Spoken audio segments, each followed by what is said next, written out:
Good evening. It's Monday, as we know, because you'll be watching this, and it's a Monday night. Yes, it's back to work tomorrow. So we had a nice Easter weekend. We had a run out to Skeggy. We've been there for a few months. Popped in to see Dave, the tattooist. He was doing a tattoo on a young lady, so we didn't stay and chat. A bit rude, really, if I did. Anyway, Dave, nice to meet you. Hopefully, we'll have a chat another day when I come back down to Skeggy. Relaxing day today, and then tomorrow we're all back at work. Yes, that thing that no one likes, but we have to do it. Work. Yeah, anyway, I'm coming here tonight to talk about Donna. Okay, but first of all, I just want to reply to a couple of messages I've had. Now, I got a message from someone that keeps asking me why do I keep picking on Bernard? Okay, why do I keep picking on Bernard? That's a bit of a silly question to ask, really. I'm not picking on Bernard. I'm putting the facts out there that he's a lying fucker. Okay? He's lived on other people's miseries for years. He was never a partner, even though he went on telly and confessed, okay, that he ran the supply of drugs in the nightclubs, but never was arrested. He confessed that his partners killed Kevin Whitaker, which they didn't kill Kevin Whitaker. It was Craig and Donna that killed Kevin Whitaker. So it wasn't Tony. So you have to get your facts right. And then he comes up. Okay, this is the best thing. That 2004, 2007, I lived at Gorse Valley and I used Craig's name on the lecture roll. Wrong again, Bernard. I bought this house here in 2004. Okay, it's not Gorse Valley because people have sent the books and they know my address and I can prove that and I will prove it. So we got a council house. Okay, we lived in it for 2 years, and after 2 years you can buy it. Now look up that carefully, Bernard, because have you bought your council house? So we bought in 2004. So I living here since 2004 to today's date. So I wasn't living at Gorse Valley Way, and I've never used my brother's name to get finance. Why should I? I get finance myself. So keep trying with your little tricks, Bernard, because they're petty, just like you, petty. Anyway, I'm not going to talk about Bernard tonight because this person is getting a bit upset who sent me messages. So I'm going to say to this person that's sending messages, okay, if you don't like my videos, don't watch them. I don't charge you. You can't ask for a refund, can you? Anyway, if you send me another message tonight, I will reply politely. I'm not abusive to you, as you can see. But don't have a go at me for having a go at Bernard. You don't know what Bernard's like. I do. So there. And then another one said a word to me about Colton. Why do I keep picking on him? I don't keep picking on Colton at all. All I'm stating the fact is that when he says he was number one suspect when he was pulled in, and when they phoned him and said, "Will you come in the back of the Range Rover with us? We need a backup." It's like it's in black and white. He never got pulled in. He was never mentioned in any of the court papers.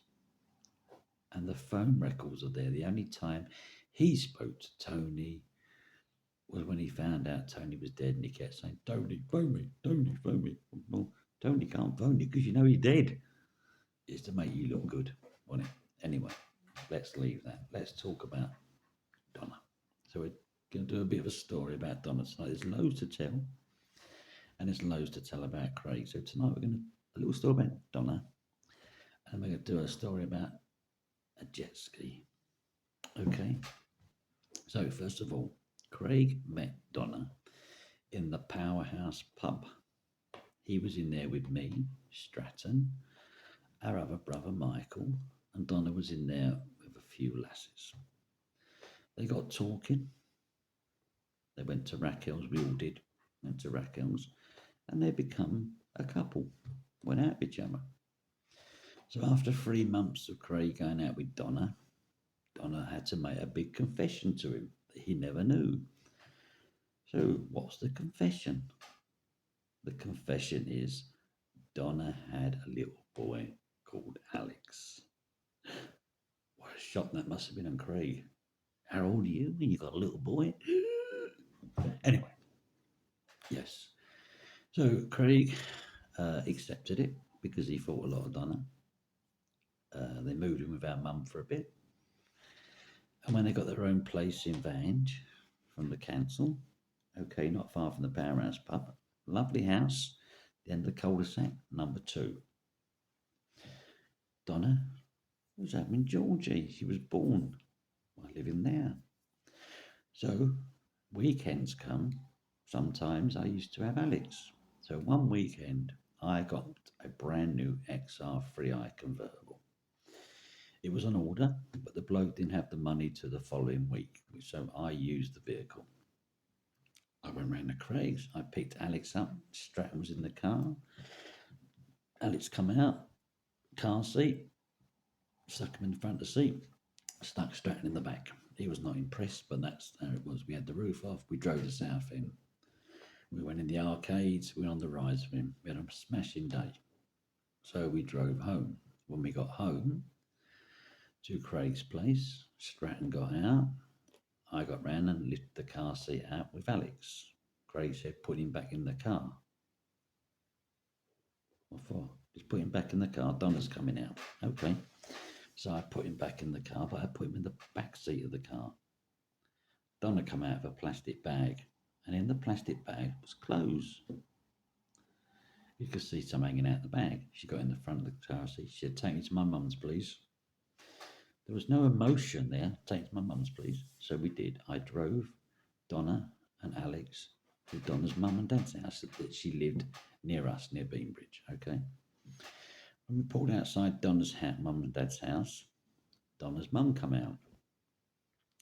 She went straight to the back of the car, leant over, lifted Alex up. Donna got out of the car, gave her mum the bag of clothes. And her mum stood there crying and said, is this what you want? And Donna said, yes. And I didn't understand what was going on. So Donna's mum went off. Donna got in the car. We drove. What's gone off there? She said, mind your own business. I said, hold on here. I've just had Alex all day. Gone to your mum's crying her eyes out, and you're not. What's going on? Craig's given me the ultimatum. It's either him or Alex. So I'll give Alex up. So what I'm getting at, she give Alex to her mum and dad to bring up, okay? Not to Alex's father, who loved Alex but wasn't allowed to see him because of Craig threatened him. There was no form of a tear in Donna's eyes, a voice, no emotion or anything. It was though you buy a balloon, okay, and it's a one-off balloon, and someone comes along and pops it, you can't get that balloon back. You just give it, gone. She did to Alex. And I took Donna home to Craig, and I went home. I couldn't believe it. I phoned my mum and told her. And my mum said, mind your own business. But how can you turn around and give a child up that you've given birth to because your boyfriend says, I don't want him in my life? Hey, that's something she's got to live with, you know. Now, I know deep down that Georgie's one of my subscribers. Why do I know this? Because this person is asking me a lot of questions about Craig. Not the normal questions I get. The sort of questions that would be asked from a child to a dad. Like, was he a good dad? So, I know you're listening, Georgie, and I know you watch my little, as burners say, petty videos. Get in contact with me, mate. I'm your uncle. Your nan wants to speak to you. I don't know what's gone off between your nan and Your mum, I got no idea why Donna don't even get in contact with your mum anymore. I don't know. That's their problem. I don't speak to Lorraine. I have no intentions to. But listen, I'm not out to hurt anyone. I come on here and do these videos. I tell it as it is. Your dad want an angel. Everyone to say that. I want an angel, but we still got hearts, and you're still my niece. Okay, and he was your dad. So I know for a fact that you don't know you got a brother called Alex. So ask your mum. Now, you're probably married now, Georgie, with kids, grown up, lovely husband, enjoying yourself. We don't want to cause you any trouble, mate. We don't want none of this brought onto you. We don't want none of these people that go on Facebook chasing you. That's fair enough. But ask your mum about your brother. Anyway, we'll come off that bit. We're going to tell a story about when I had to go and pick Donna up. Craig phoned me one Saturday. He was out with Tony. For what reason, I don't know. I never got involved in that side of it. They wouldn't tell me anything anyway, because there was too many people talking. Okay. So when I picked Donna up, she has to say, go to Langdon, pick something up and come back. No problem. So I went round to Craig's house. Donna come out, carrying a car seat with Georgie in it. So I opened the back door, she put Georgie in, she strapped him in, and we drove to Langdon. I believe it was Gary's house was going to. I'm not going to say his last name because he knows what I'm on about. So we went to Gary's house. Just mentioned scrap yards, I suppose you might know what I mean. Anyway, went there. It's a flat. Donna went round to the passenger seat, opened the door, lift Georgie out, passed Georgie to me, and behind Georgie's car cover was a bag.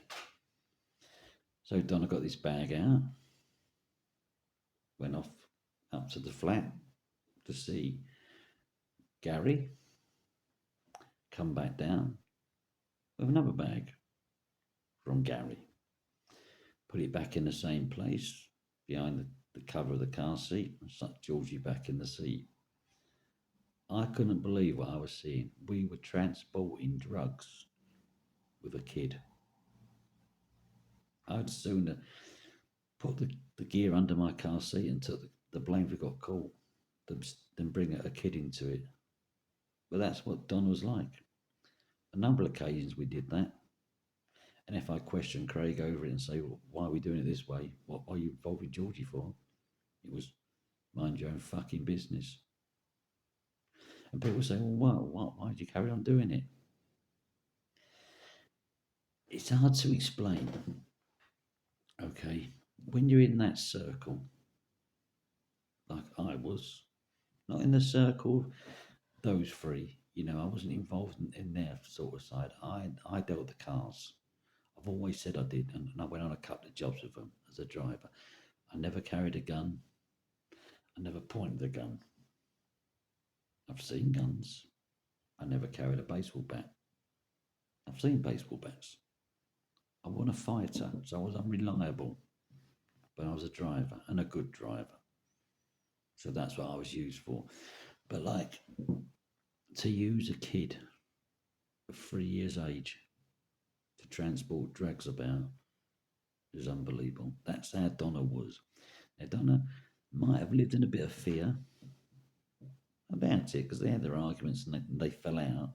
She found out Craig was having an affair with a lass from Southend. Then a month later, they were back together again. So they were like chalk and cheese, those two. So that's my story about Donna. And a lot of people are going about Donna having an affair with a police officer, Florence. It's true, she did. How can you put it? Donna couldn't afford to go to prison. So she gave a lot of names up, okay? Of some dealers, some suppliers, she gave their names up. She's on police protection. Like Nichols, she's on police protection. She's out of the way. I know where she's living. I don't know where. I know the area she's living in. Okay. And if we want to speak to her, we have to go for a police officer. And at the moment, she won't speak to none of us. That's her choice. And I don't blame her. And she don't like me doing these videos. She thinks I'm dragging up the past. That's up to her. But one day, George is going to sit there and say, "Oh, hey, Mum, I'm going to go and see my uncles and my nan. No matter what they've done to me, they're still part of my family. My front door's here. Anytime you want to come round, Georgie, bring your family. You've got a cousin upstairs. You know what I mean? You've got an auntie. It's always open for you, mate." Yes, Donna did have a relationship. Why? Like I say, she shops a lot of people.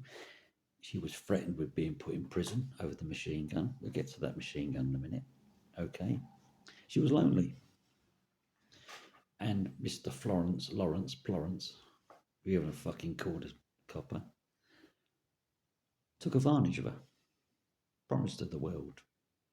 New life. Come on, we both go. We move away. The affair didn't last long. Okay. That's what I believe. I believe she was someone else now, happily. But yeah, she did have an affair with him, thinking that he would give her the world and take her away from all this lot. But all she'd done was just grasp people up. The machine gun. Let's get to that. Yes, Donna did have the machine gun. Well, Craig had it in the loft in his house. And Donna panicked. She took it to my mum's house, but my mum hid it inside the bath. I took the cabinet off, put it underneath the bath, hid it there. But the machine gun did not come from where it's supposed to come from. The machine gun come from Manchester. Why did it come from Manchester? Because I was there when Craig picked up the bag. Okay, Donna wasn't there. What made her say that and get someone arrested? I don't know. She could have given my name, which didn't. So why she give that person's name? I don't know. I think the police are totally corrupt. I think the whole case is corrupt. Okay. Those two are innocent. This is all down to the young girl dying. Someone talking to newspapers. There was too much publicity. And I know certainly deep down that I was told by Mark that one of the Adams brothers authorised the hit. Now that could get me in trouble. But I'm only repeating what I'm told. I'm sick and tired of people keep pointing the fingers at these two. The scapegoats. Okay, they may have fell out of each other. I don't know. But they're scapegoats. They're scapegoats for corrupt police that didn't have the balls to just arrest them. Now they go in there and say the surveillance was taken off them. Okay. Yeah, they knew where they were that morning. And surveillance weren't taken off them. Because when I met my brother, okay, and we sat outside to about 1, 2 in the morning, and we both drove off.